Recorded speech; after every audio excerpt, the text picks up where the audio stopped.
الحمد لله وكفى والصلاة والسلام على سيد الرسل وخاتم الأنبياء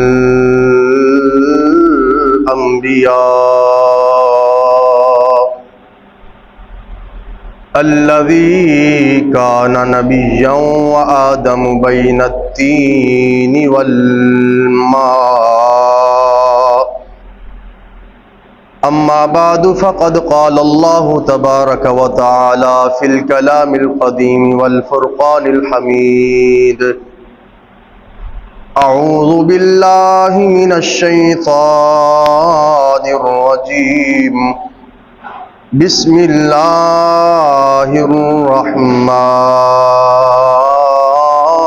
الرحيم واذكر في الكتاب إبراهيم إنه كان صديقا نبيا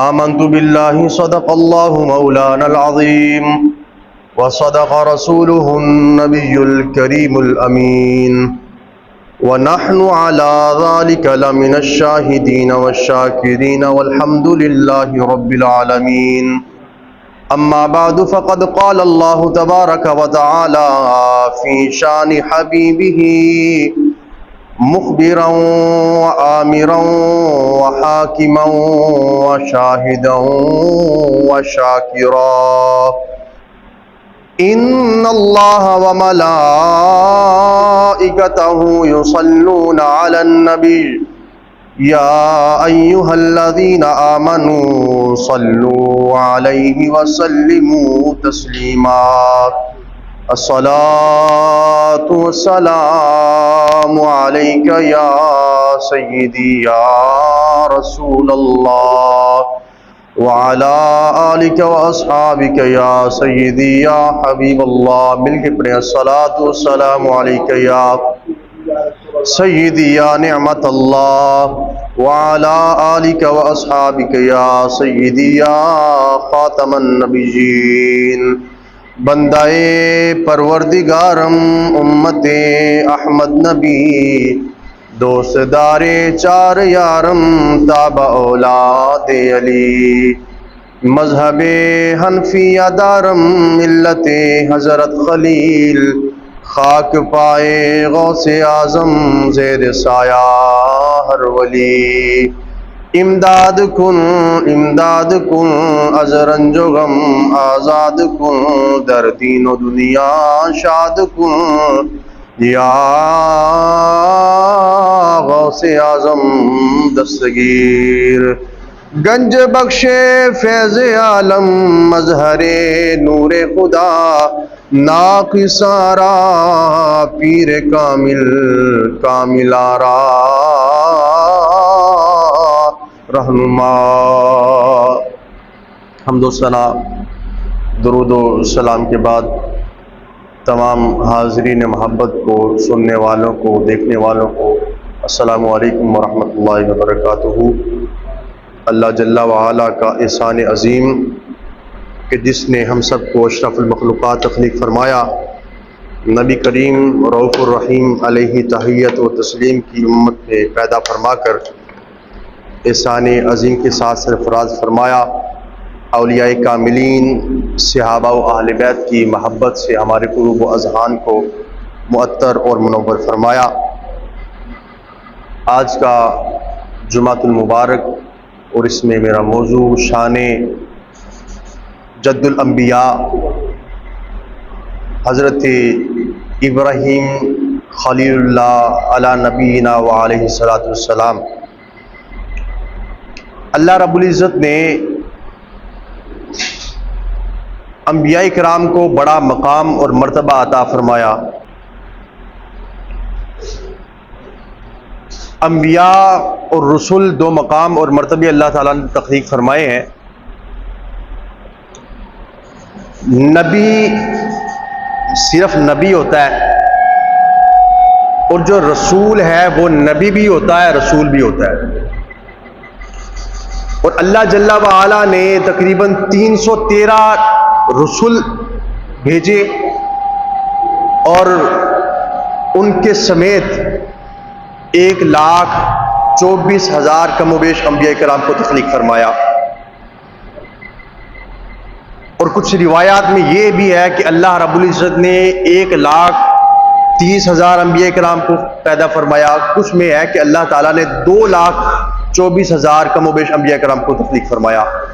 لیکن جو صحیح قول ہے، جس کی طرف تمام اقوال راجع ہیں، وہ کم و بیش 1,24,000 انبیاء کرام۔ تو حضرت آدم علیہ السلام اللہ تعالیٰ کے پہلے نبی اور آدمیت کے باپ،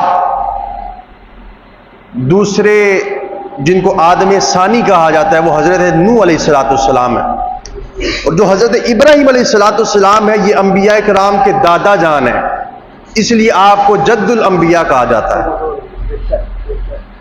کہ حضرت اسحاق علیہ السلام کی لڑی میں بہت سارے انبیاء کرام آئے، بہت سے رسولان اعظام تشریف لے کر آئے، اور حضرت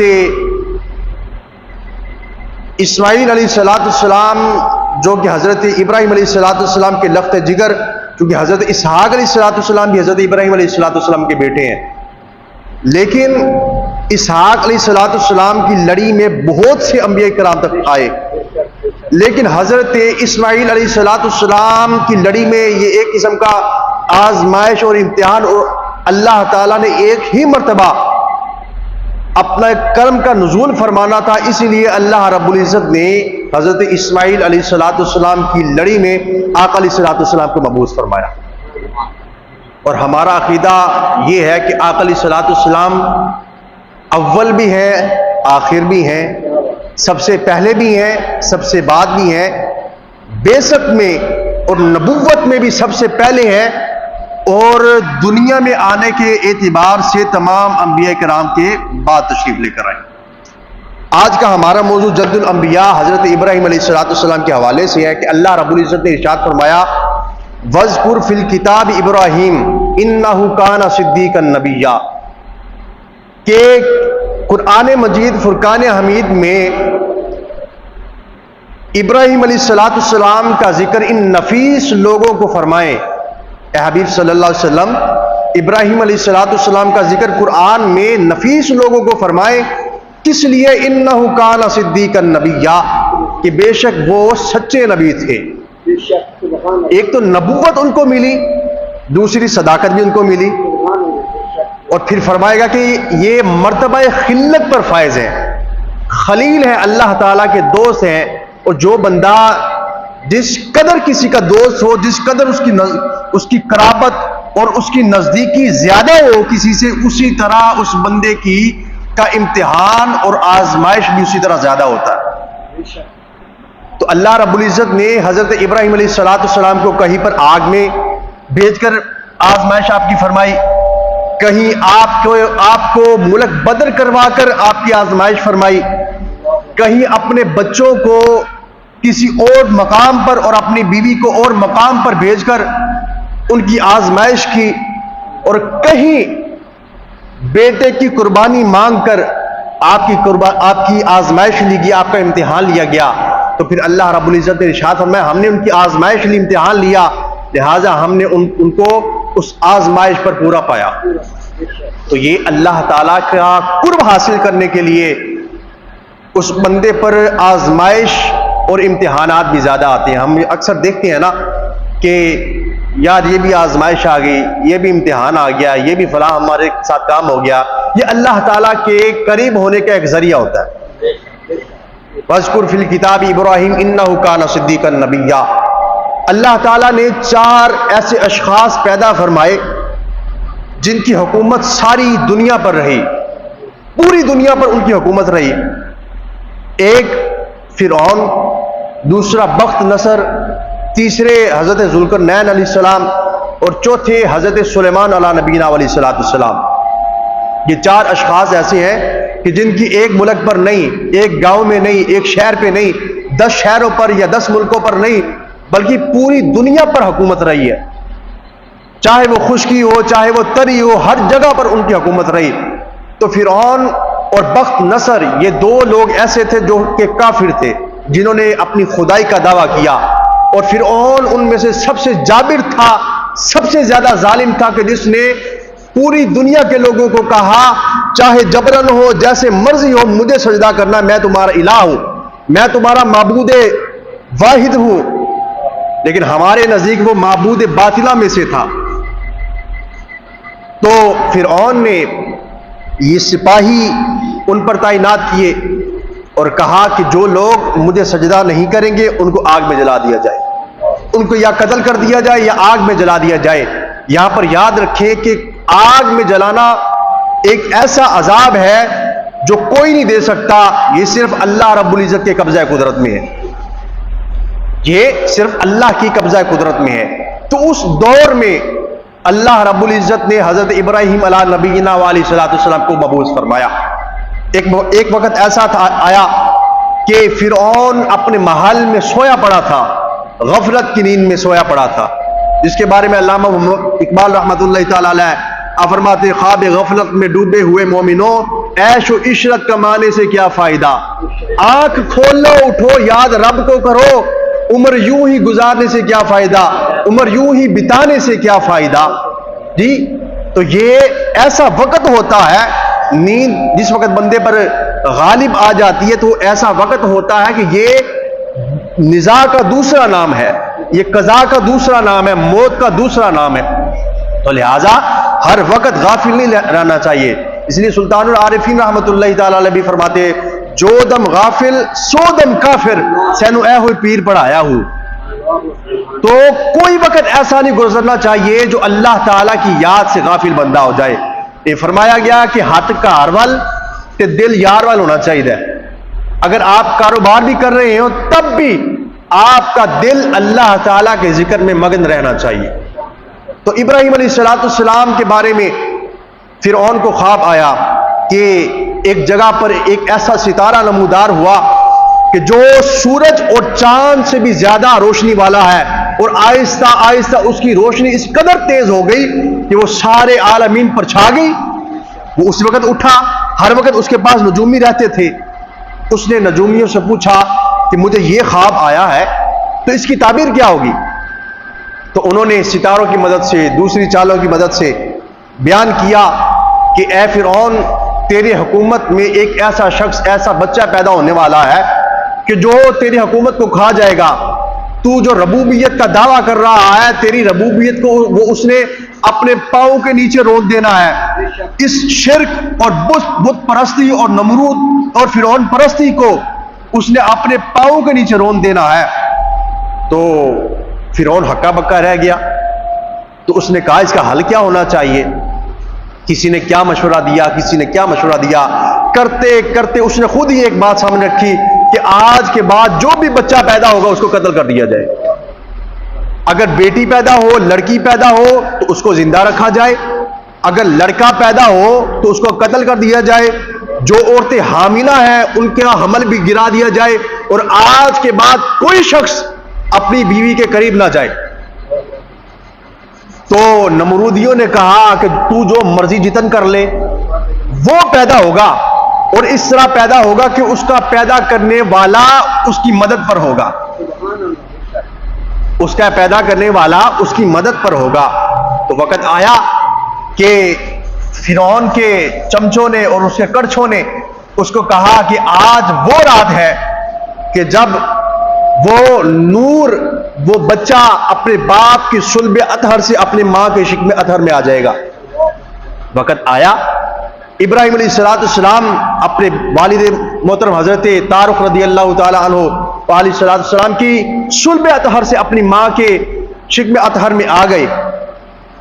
تو ہر طرف شور مچ گیا، اے نمرود تو نے کیا جتن کیا، کیا کوششیں کی، تو نے مرد و عورت کو علیحدہ علیحدہ کر دیا، تم نے بچوں کو ذبح کروا دیا، بیٹیوں کو زندہ تو نے رکھا، حاملہ ماؤں کے حمل کو گرا دیا، تو نے کیا کوششیں کی، لیکن آج وہ بچہ اپنی ماں کے پیٹ میں آ گیا۔ کرتے کرتے ایک ایسا وقت آیا کہ چونکہ حضرت ابراہیم علیہ السلام کی والدہ کم عمر تھی، کم عمری میں ہی یہ معاملات ہو گئے، آپ کا نکاح ہو گیا، اور آج کے دور میں کنسیپٹ بن گیا ہے کہ کم عمر کی بچی کی شادی نہیں کرنی چاہیے، کہ جس وقت عورت کو بچی کو پہلا حیض آتا ہے، پہلی ماہواری آتی ہے، وہ اس کو معاف ہے۔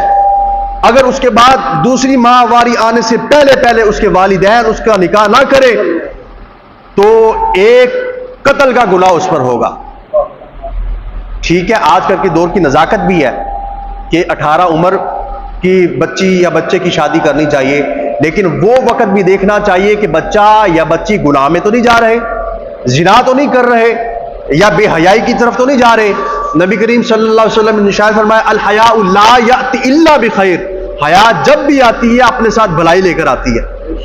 اور نبی کریم علیہ السلام ایک اپنے دوست صحابہ کے پاس سے گزر رہے تھے، انصار صحابہ تھے، تو وہ ایک دوسرے کے ساتھ باتیں کر رہے تھے، اور ایک بھائی دوسرے کو سمجھا رہا تھا یار ایسے نہ کیا کر، ایسے نہ کیا کر۔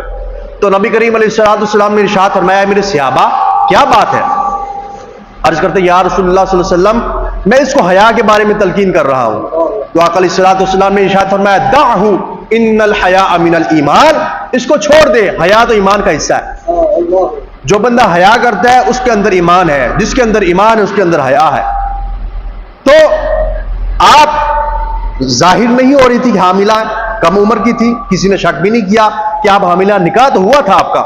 تو آپ کے حضرت ابراہیم علیہ السلام کے والد نے ایک جگہ پر غار بنائی ہوئی تھی، آپ ادھر گئیں، بچہ پیدا ہوا، آپ جاتی آتی دودھ پلاتی، جب آپ دوسری مرتبہ گئی آپ نے دیکھا بچہ تو بڑا پروان چڑھ رہا ہے، آپ کی انگلی آپ کے منہ میں ہے، اور حضور علیہ السلام نے ارشاد فرمایا کتابوں میں آیا ہے کہ آپ کی ایک انگلی سے شہد، ایک انگلی سے دودھ اور ایک انگلی سے مکھن نکلا کرتا تھا، جس کی وجہ سے اللہ تعالیٰ آپ کی اس قدر پرورش فرماتا تھا کہ آپ ایک مہینے میں اتنا آپ نے نشو و نما پالی جس طرح ایک سال میں دوسرا بچہ نشو و نما پاتا ہے۔ تو یہ اللہ تعالیٰ کا اپنے بندوں پر کرم ہوتا ہے، اور اللہ تعالیٰ کا اپنے بندوں کی مدد کرنا ہوتا ہے کہ وہ نمرود جو اپنے آپ کو بادشاہ بھی کہا کرتا تھا، اپنے آپ کو رب بھی کہتا تھا، اس دور میں اللہ تعالیٰ نے اپنے نبی کو بھیج کر اس نمرود کی اور اس فرعون کی فرعونیت اور اس کی خدائیت کے پرخچے اڑا دیے۔ تو اللہ تعالیٰ کا یہ کرم ہے اور اس کا فضل ہے۔ ابراہیم علیہ السلام آہستہ آہستہ بڑے ہوئے، ماں نے پہلے اپنے شوہر کو نہیں بتایا، حضرت تعارف رضی اللہ تعالیٰ عنہ کو۔ ایک وقت آ گیا کہ آپ نے بتایا کہ جو فرعون کی فرعونیت میں یہ شور و غل مچا ہوا تھا کہ ایک بچہ پیدا ہونے والا ہے، وہ مجھے لگتا ہمارا بچہ ہی ہے، وہ ہمارا بچہ ہی ہے، وہ فلاں فلاں کے سوالات کر رہا ہے کہ میرا رب کون ہے، تمہارا رب کون ہے، اور میرے باپ کا رب کون ہے، فرعون کا رب کون ہے۔ تو وہ اس طرح کے سوال کر رہا ہے، مجھے لگتا ہے وہ ہمارا بیٹا ہی ہے۔ تو حضرت طارق رضی اللہ تعالیٰ عنہ اٹھے اور دیکھنا چاہ اپنے بچے کو کہ دیکھیں تو صحیح وہ کیسا بچہ ہے، کیا کرتا ہے۔ جب ابراہیم علیہ السلام کے چہرے پر نظر پڑی نا، ہکے بکے رہ گئے۔ آپ کا چہرہ اتنا حسین، اتنا جمیل کیوں نہ ہوتا کہ اس ماتھے میں نور محمدی چمک رہا تھا، نور محمدی چمک رہا تھا۔ لوگوں نے بڑی کوششیں کی کہ اس نور کو بجھا دیں۔ اللہ رب العزت نے ارشاد فرمایا یریدون لیطفئوا نور اللہ بافواہہم واللہ متم نورہ ولو کرہ الکافرون، کہ لوگ یہ چاہتے ہیں، کفار یہ چاہتے ہیں کہ وہ اللہ کے نور کو اپنے منہ کی پھونکوں کے ذریعے بجھا دیں، لیکن اللہ رب العزت کی ذات اور اس کی شان یہ ہے کہ وہ اپنے نور کو پورا کر کے رہے گا، چاہے وہ یہ کافروں کو ناگوار ہی کیوں نہ لگے، کافروں کو ناگوار ہی کیوں نہ لگے۔ اور اس کا ترجمہ میں اکثر یوں کرتا ہوتا ہوں کہ نور خدا کی روشنی قائم ہے آج تک، پھونکوں سے یہ چراغ بجھایا نہ جائے گا، پھونکوں سے یہ چراغ بجھایا نہ جائے گا۔ فانوس بن کے جس کی حفاظت ہوا کرے، وہ شمع کیا بجھے جسے روشن خدا کرے۔ یہ وہ شمع تھی، اور یہ شمع نبوت بھی تھی، اور یہ شمع نور رسالت بھی تھی۔ یہ شمع نور ابراہیمی تھی، یہ شمع نور محمدی تھی۔ کہ ظاہراً تو جسم حضرت ابراہیم علیہ السلام کا تھا، لیکن اس جسم کے اندر نور محمدی چمک رہا تھا۔ تو وقت گزرتا گیا، حضرت ابراہیم علیہ السلام کو گھر لے کر آ گئے۔ جس وقت گھر لے کر آئے تو ابراہیم علیہ السلام کے والد فرماتے ہیں کہ میں خود اس کی حفاظت کروں گا۔ تو ابراہیم علیہ السلام نے پوچھا، اماں مجھے بتائیں تو صحیح ذرا میرا پروردگار کون ہے، میرا پالنے والا کون ہے؟ تو آپ نے فرمایا، بیٹا تیری پالنے والی تو میں ہوں، تیری پالنے والی میں ہوں، تیری پرورش کرنے والی میں ہوں۔ تو آپ نے فرمایا، اماں آپ کا پروردگار کون ہے؟ آپ کا پروردگار کون ہے؟ تو آپ نے فرمایا، بیٹا میرا پروردگار تو تیرا باپ ہے، وہ کما کر لاتا ہے، وہ کمائی کرتا ہے، کما کر لاتا ہے، ہمیں کھلاتا ہے، وہ مجھے پالتا ہے۔ اماں میرے باپ کا پروردگار کون ہے؟ تو آپ نے فرمایا، تیرے باپ کا پروردگار تو فرعون ہے، وہ سب کا رب ہے، پروردگار ہے۔ تو آپ نے الوہیت کی دلیل قائم کرنے کے لیے فرمایا کہ اماں فرعون کا پروردگار کون ہے؟ اس کی دلیل کو توڑنے کے لیے اور اپنی دلیل کو قائم کرنے کے لیے فرمایا، اماں اس کا پروردگار کون ہے؟ تو آپ نے فرمایا، بیٹا خاموش ہو جا، یہ نہ ہو کہ فرعون کی فرعونیت کے نمائندے یہ بات سن نہ لیں اور سن کر تجھے قتل نہ کر دیں، سن کر تجھے قتل نہ کر لیں۔ دل میں تو یہ خیال تھا مجھے کون قتل کر سکتا ہے، میری حفاظت پر اور میری مدد پر تو اللہ تعالیٰ خود مامور ہے، اللہ تعالیٰ نے خود یہ اپنے ذمہ کرم پر لیا کہ وہ میری مدد کرے گا۔ اللہ تعالیٰ نے کسی اور نبی کی حفاظت کا ذمہ نہیں لیا، صرف اگر حفاظت کا ذمہ لیا ہے تو اللہ تعالیٰ نے نبی کریم علیہ السلام کی حفاظت کا ذمہ کرم اپنے کرم پر لیا ہے۔ اور یہ آیت مبارکہ بھی قرآن پاک کے اندر موجود ہے، واللہ یعصمک من الناس، کہ اے حبیب صلی اللہ علیہ وسلم اللہ خود آپ کی لوگوں سے مدد فرمائے گا۔ اور فرمائی بھی، کفار نے کتنی سازشیں کی، کفار نے کتنے جتن کیے، 100 لوگوں کو بھیج دیا قتل کرنے کے لیے، اور آقا علیہ السلام کا بال بھی باقا نہ کر سکے۔ یہ حضور علیہ السلام کی حفاظت تھی، اور آقا علیہ السلام نے تقریباً 30 یا 27 غزوات میں شمولیت اختیار کی۔ یہ ہے کہ آقا علیہ السلام کے بشریت کے تقاضے سامنے آنے تھے، اس لیے آقا علیہ السلام کا خون مبارک نکلا تاکہ بتایا جا سکے نبی کریم علیہ السلام نور بھی ہیں اور حضور بشر بھی ہیں، دونوں تقاضے سامنے رکھے گئے۔ تو یہ شان محمد صلی اللہ علیہ وسلم تھی کہ اللہ تعالیٰ نے اپنے حبیب صلی اللہ علیہ وسلم کی حفاظت کا ذمہ کرم اپنے ذمہ کرم پر لیا۔ تو ابراہیم علیہ السلام سے آپ کے باپ نے فرمایا کہ بیٹا آؤ چلو، آج تمہیں میں وہ عجوبے دکھاتا ہوں جس کے بارے میں آپ کہہ رہے ہیں ھذا شیء عجیب، یہ تو عجیب شے ہے۔ فرعون کے بارے میں آپ نے فرمایا ھذا شیء عجیب، ایتے عجیب دی شے ہے کہ اپنے آپ نو رب کہہ رہا ہے، جی ایتے اپنے آپ نو رب کہہ رہے، انسان ہوئے تے رب ہوئے۔ یہ پانی کا قطرہ، یہ گندے پانی کا قطرہ، هل اتى على الانسان حين من الدهر لم يكن شيئا مذکورا، اللہ تعالیٰ ارشاد فرماتا ہے کہ اے لوگو، کیا تم پر میں نے وہ وقت نہ گزارا کہ تم قابل ذکر چیز ہی نہ تھے؟ پھر لقد خلقنا الانسان فی احسن تقویم، کہ البتہ تحقیق ہم نے انسان کو بڑی سونی صورت میں تخلیق فرمایا۔ اور یہ بندہ اپنے آپ کو بھول چکا کہ میں کوئی چیز ہی نہ تھا، میں گندے پانی کا قطرہ ہوا کرتا تھا، لیکن اللہ تعالیٰ نے اتنی خوبصورت تخلیق فرما دی، اور اپنی موت کو بھول کر اپنے آپ پر فخر کرتا اور رب ہونے کا دعویٰ کرتا، حالانکہ اللہ تعالیٰ نے فرمایا تبارک الذی بیدہ الملک والا تبارک الذی بیدہ الملک وہو علی کل شیء قدیر الذی خلق الموت والحیاۃ لیبلوکم ایکم احسن عملا۔ اللہ تعالیٰ نے تو موت اور حیات کو اس لیے پیدا فرمایا کہ وہ دیکھے کہ کون تم میں سے اچھا عمل کرتا ہے۔ اور آج ہم اسلام کو پس پشت ڈال کر بے حیائی کی طرف، عریانی کی طرف، فحاشی کی طرف، اپنے نفس کی طرف جا رہے ہیں۔ لہٰذا ہمیں چاہیے کہ ہم اپنے نفس کو، اپنی نفسانی خواہشات کو چھوڑ کر اللہ اور اللہ کے رسول کی طرف آئے، پھر دیکھنا دنیا ذلیل ہو کر تمہارے پیچھے آئے گی۔ میں ایک مثال دیا کرتا ہوں کہ بلا استاد محترم حضرت علامہ محمد صادق سیالوی صاحب رحمۃ اللہ تعالی علیہ، آپ یہ مثال دیا کرتے تھے کہ ایک بندہ سورج کی طرف منہ کر کے کھڑا ہو جائے نا تو اس کا سایہ اس کے برعکس ہوگا، اس کے پیچھے کھڑا ہوگا، کیونکہ وہ روشنی کی طرف جا رہا ہے، روشنی کی طرف منہ کر کے کھڑا ہوا ہے۔ جب بندہ روشنی کی طرف منہ کر کے کھڑا ہو اور روشنی کی طرف جائے تو سایہ اس کے پیچھے آتا ہے، اور اگر بندہ روشنی کے برعکس منہ کر کے کھڑا ہو تو سایہ اس کے آگے آگے ہوتا ہے، بندہ سایہ کے پیچھے پیچھے ہوتا ہے۔ یہ مثال دے کر آپ فرماتے تھے کہ یہ سایہ یہ دنیا ہے، یہ روشنی یہ دین اسلام ہے۔ جو بندہ دین اسلام کی طرف منہ کر کے کھڑا ہو، دین اسلام کی طرف جائے گا تو دنیا ذلیل ہو کر اس کے پیچھے آئے گی، اور جو بندہ دنیا کی طرف جائے گا، دنیا کے پیچھے بھاگے گا تو اسلام سے دور جاتا رہے گا، تو ایک وقت آئے گا کہ اس کو اسلام نظر نہیں آئے گا، توبہ کا دروازہ بند ہو جائے گا۔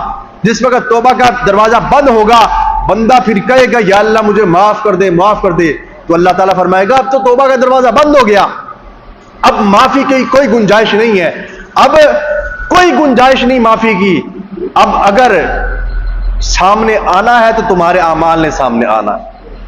تو آج وقت ہے، یہ کمرہ امتحان ہے، دنیا ایگزامینیشن ہال ہے، کمرہ امتحان ہے، اس میں جس قدر امتحان میں اچھی کارکردگی کر کے دکھائیں گے، آخرت میں اس کا انعام بھی اچھا ملے گا۔ تو یہ صرف آخرت میں ہی اچھا انعام نہیں ملے گا، بلکہ اللہ تعالیٰ دنیا میں بھی اچھا انعام عطا فرمائے گا۔ دنیا بھی اچھی ہو جائے گی، آخرت بھی اچھی ہو جائے گی، قبر بھی اچھی ہو جائے گی، حشر بھی اچھا ہو جائے گا۔ تو یہ اللہ تعالیٰ ہمیں موقع عطا فرماتا ہے۔ کبھی مہنگائی زیادہ ہو جاتی ہے، یہ بھی آزمائش ہے کہ دیکھتے ہیں کہ بندہ اس پر استقامت کرتا ہے کہ نہیں، اللہ کا شکر ادا کرتا ہے کہ نہیں۔ اس لیے نبی کریم علیہ السلام نے ارشاد فرمایا کہ اس امت کا نام اللہ تعالیٰ نے حمادون رکھا ہے، کہ یہ ہر وقت اللہ تعالیٰ کی حمد کرتے ہیں، اس کی ثنا کرتے ہیں۔ تو قیامت کا دن ہوگا تو میری امت لوائے حمد کے سائے کے نیچے ہوگی، حمد والے سائے کے نیچے ہوگی۔ وہ جھنڈا جس کا نام لوائے حمد رکھا جائے گا، اس کے سائے کے نیچے یہ امت ہوگی۔ اللہ تعالیٰ سے دعا ہے کہ اللہ تعالیٰ ہمیں عمل کی توفیق عطا فرمائے۔ انشاءاللہ العزیز آگے اگلے جمعے اس سے آگے ہم بڑھیں گے، حضرت ابراہیم علیہ السلام کی شان کے حوالے سے۔ اللہ تعالیٰ عمل کی توفیق عطا فرمائے اور شریعت مصطفیٰ صلی اللہ علیہ وسلم پر عمل کی توفیق عطا فرمائے۔ وآخر دعوانا الحمدللہ رب العالمین۔